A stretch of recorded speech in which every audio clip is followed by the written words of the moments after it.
everyone's pricing in, right? Like some earlier date than what it was last year, but somehow it always manages to surprise everyone. So like that morning, literally, no one thought it was going to kick off, and then all these whispers start happening, and they just start spiraling out of control. And I literally remember, I suddenly got this like ad hoc coffee chat from a firm that I was networking with, and I mentioned it to another firm that I was like, hey, like, you guys know what's happening? I was just talking to this firm, and it seems like this process might be ramping up. And then I guess they interpreted that as a potential interview.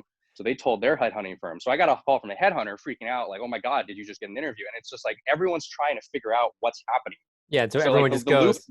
the loop actually closed on me, which was fascinating. It was like funny seeing the gossip like turn around. I was like, no, I was literally just just had like a coffee chat.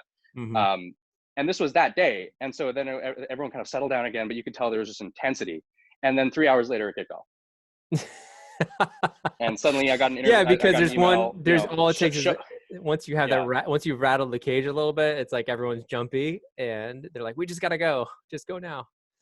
Exactly. So I mean, literally, like then 3 hours later, I get an email like, go interview in 25 minutes.